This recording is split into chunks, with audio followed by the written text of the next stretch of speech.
Assalamualaikum warahmatullahi wabarakatuh. Semangat pagi anak-anak kelas 5. Bagaimana keadaan kalian? Semoga sehat dan tetap semangat. Hari ini kita akan belajar berjumpa kembali tentang di kelas 5 tema 7 subtema 3 pembelajaran 1. Mari kita awali pembelajaran ini dengan lafaz basmalah bersama-sama. Bismillahirrahmanirrahim. Semoga Allah memberikan kemudahan dan kesiapan kita dalam belajar. Anak-anak kelas 5, materi yang akan kita pelajari adalah tentang surat undangan. Apakah anak-anak sudah mengerti tentang surat undangan? Nah, ini di atas ada contoh surat undangan. Kita harus mempelajari bagian-bagian dari surat undangan ini. Nah, apa itu surat undangan? Merupakan surat yang berisi pemberitahuan dan permintaan kesediaan seseorang untuk menghadiri suatu acara atau kegiatan. Kalimat yang digunakan dalam undangan haruslah efektif, yaitu singkat, padat, dan jelas. Tujuannya agar orang yang membacanya dapat segera mengerti isinya. Nah, anak-anak kelas 5, kita akan lihat apa saja isi dari surat undangan. Ada jenis surat undangan. Yang pertama adalah surat undangan resmi yang bisa kita lihat di samping. Nah, ini adalah surat undangan resmi. Undangan resmi mengatasnamakan sebuah instansi atau organisasi atau kedinasan. Biasanya digunakan untuk kepentingan kedinasan. Nah, surat undangan berikutnya adalah surat undangan tidak resmi. Seperti yang kamu lihat di samping, surat undangan setengah resmi mengatasnamakan perorangan yang ditujukan ke perorangan maupun instansi atau organisasi. Sedangkan surat undangan yang tidak resmi. Surat undangan tidak resmi adalah undangan yang mengatasnamakan perorangan yang ditujukan kepada perorangan untuk kepentingan perorangan, seperti undangan ulang tahun, undang perayaan kelahiran, dan sebagainya. Oke, anak-anak kelas 5, kita langsung bagian-bagian dari surat undangan resmi. Seperti yang kalian lihat di samping di layar, kita akan pelajari satu-satu apa saja yang ada di surat undangan resmi. Yang pertama adalah di atas itu ada kop surat, berisikan identitas lembaga yang menulis surat tersebut.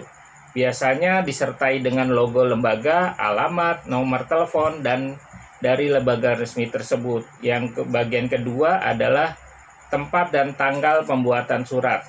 Tempat dan tanggal surat pada surat undangan resmi akan disertai tempat dan tanggal pembuatan surat tersebut, seperti yang ada pada contoh di samping.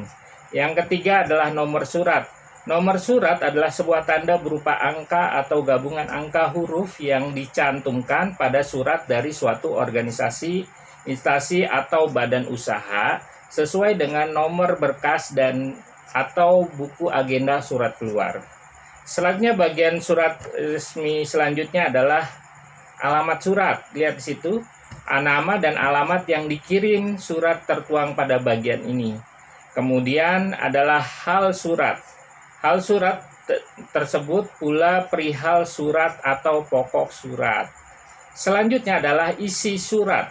Pada bagian surat undangan resmi ini berisikan waktu, tempat, serta acara undangan tersebut. Biasanya diawali dengan pembukaan seperti itu. Yang bagian selanjutnya yang terakhir adalah penutup. Pada bagian penutup surat berisikan ucapan terima kasih.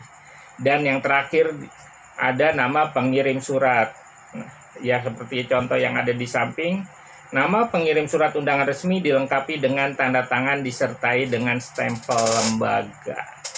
Bagi anak-anak kelas 5, ayo kita cari tahu apa persamaan dan perbedaan undangan resmi, setengah resmi, dan undangan tidak resmi.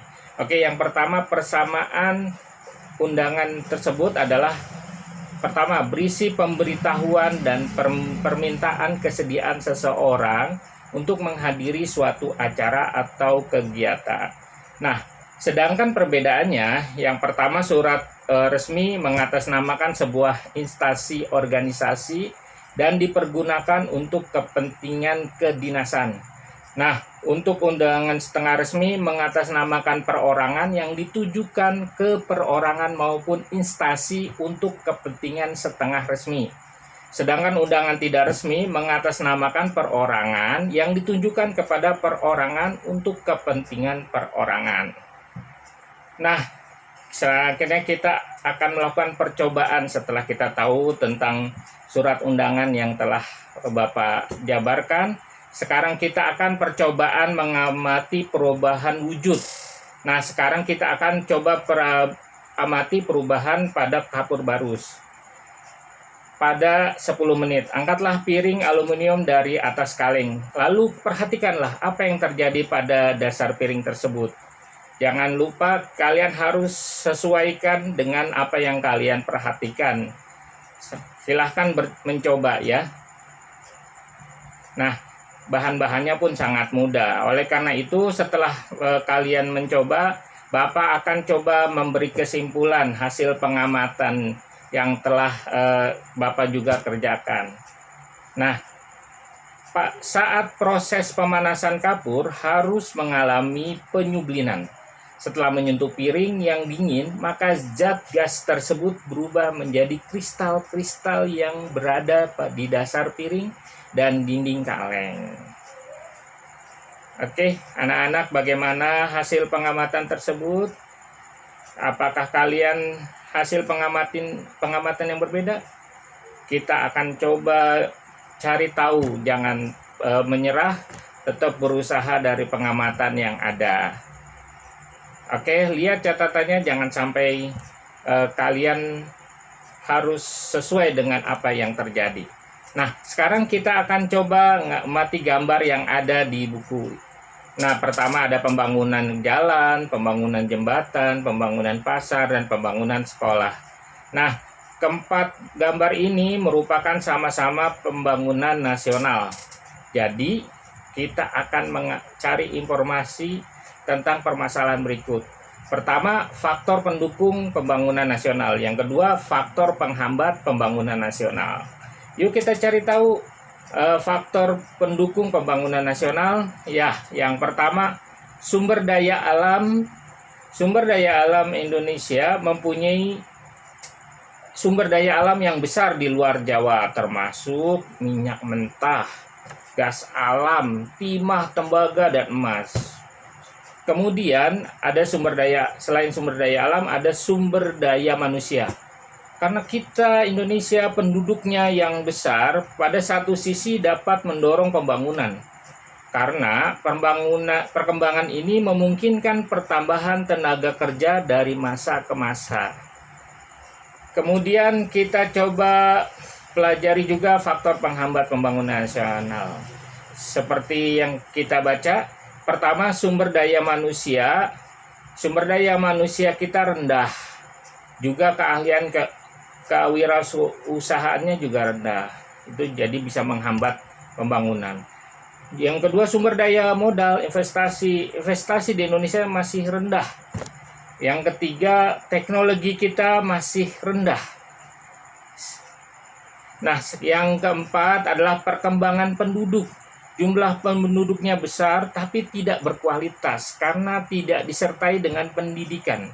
Maka terjadilah masyarakat yang tidak produktif dan dapat menyebabkan beban bagi pembangunan. Yang kelima adalah birokrasi buruk. Indonesia menghadapi masalah besar dalam bidang kemiskinan, yang sebagian besar disebabkan oleh korupsi yang merajalela dalam pemerintahan kita. Oke, anak-anak kelas 5, mungkin hari ini sampai di sini saja.